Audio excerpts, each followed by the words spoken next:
You weren't born special, just another kid born in the wrong place. Wrong neighborhood. The kind where people don't dream big because dreaming costs money. Your parents weren't bad parents. They worked hard, but for very little pay. They tried their best, but the system never noticed them unless a bill was late. On paper, your birth didn't matter. Just another number added to the list. From the start, life was already harder for you. Not because of who you were, but because of where you were born. You were a smart kid. You learned fast. Words made sense. Numbers made sense. Your parents said you had potential. Then they moved on. Potential didn't buy food. It didn't fix broken shoes. You noticed things early. Some kids had everything ready for them. If they fell, someone caught them. Others had nothing. If they fell, they stayed down. You saw that being smart wasn't enough. That's when you learned the truth. Being good at something doesn't matter if no one helps you use it. Talent without chances just turns into anger, and that anger starts early. School was the first place where things stopped feeling fair. You didn't try harder than the other kids. You just understood things faster. Math clicked. Science felt easy. While others studied all night, you finished early and waited. Teacher smiled and said you were very smart. They wrote it in red ink on your papers. Then the bell rang, and nothing changed. Being smart didn't move you to a better class. It didn't fix the lights at home. It didn't give your parents more time or money. Praise felt nice, but it didn't open doors. It just reminded you that you were stuck behind them. That's when you started noticing patterns. Some kids failed tests and still got help. They fell, and someone lifted them back up. You didn't get angry. Anger is loud. You got quiet. You learned that effort mattered less than position, that rules bent for some people and broke others. Being aware didn't make you happier. It made you careful. You stopped believing in fairness and started believing in leverage. And once you see that difference, you can't unsee it. As you got older, school kept telling you the same lie. Learn more, and life gets better. You believed it. You leaned into science because it made sense. Chemistry especially. Not because you loved it, but because it obeyed rules. Mix this with that, and something happens. In a world full of chaos, chemistry felt like control. You learned how reactions worked, how small changes could change everything, how to get better results with less waste. You learned about purity, yield, and efficiency. Things either worked or they didn't. Degrees started stacking up. Each one promised a door, but the doors stayed closed. Jobs paid less than your knowledge was worth. Bosses didn't care how smart you were, only how cheap you were. That's when it clicked. Intelligence wasn't rare. It was rented. Companies didn't buy your future. They rented your brain by the hour, and they paid as little as possible. You stopped seeing knowledge as good or bad. It was just a tool.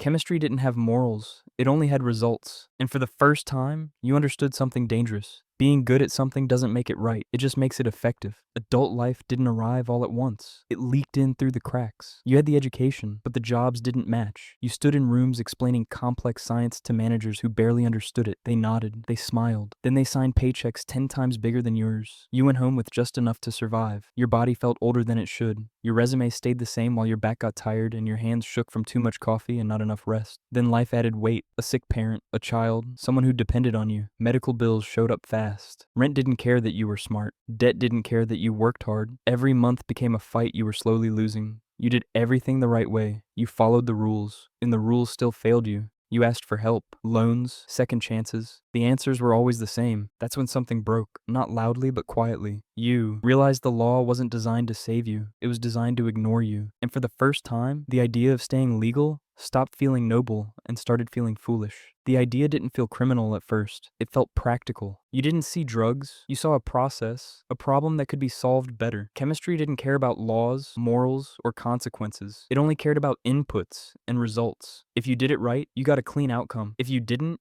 you failed. The first time you cooked, your hands were steady. You treated it like a lab, not a crime scene. When it was done, you knew before anyone told you. The batch was cleaner than it should have been. People noticed fast, not because you were loud, but because your product worked. It moved quicker, sold easier, made more money. No one asked how. They didn't care why. The market never does. It rewards precision, not morality. You told yourself this was temporary, just to pay the bills, clear the debt, and then walk away clean. That's the lie you believed. The same one you believed as a kid, that if you did things right, life would let you go. You were still innocent enough to think skill came without strings attached. At first, you thought you were just lucky. Then you realized it was skill. Each batch got better. You treated purity like craftsmanship. Every detail mattered. Temperature, timing, ratios, small mistakes ruined everything. And you didn't make mistakes. Your work stood out because it was consistent, perfect every time. People started depending on you. Dealers needed your product to make money. Enforcers needed it to keep their bosses happy. If you stopped, people lost income. Some people lost protection. Violence didn't come from you, but it followed your work wherever it went. Something changed inside you. You weren't just helping anymore. You were necessary. Others could be replaced. You couldn't.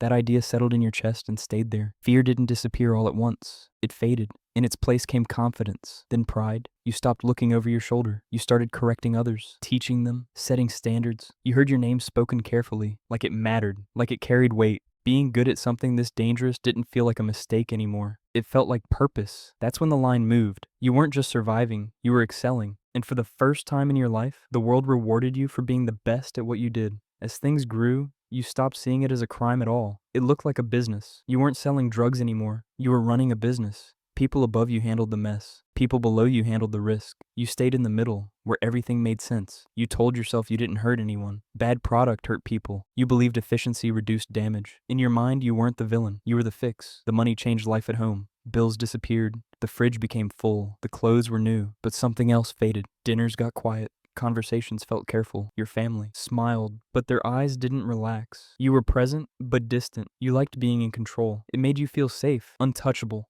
Every system needs someone to run it. That's what you told yourself. If everyone was benefiting, then no one was guilty. That logic kept you calm at night. But deep down, you avoided the mirror, because part of you already knew the answer. The first death connected to you didn't feel real. It arrived as information, a mistake in a chain you approved, a route you kept open because it was faster. Someone was in the wrong place at the wrong moment, and the system corrected itself the way systems always do. You didn't panic. You reviewed the details, what failed, what could be improved. You told yourself it wasn't personal. People took risks. This was the cost of doing business. There was a moment where you could have stopped, shut things down. You saw that option clearly. You measured it, then you dismissed it. Instead, you made adjustments, new rules, better cover, tighter control. Stopping would have made more damage, you told yourself. Keeping things running felt responsible. That was the line. Once crossed, it disappeared behind you. You didn't feel guilt the way movies show it. No tears, just a cold understanding. Profit had entered the ledger, and now blood was written beside it. From that point on, nothing you built was clean anymore. It worked, and that was worse.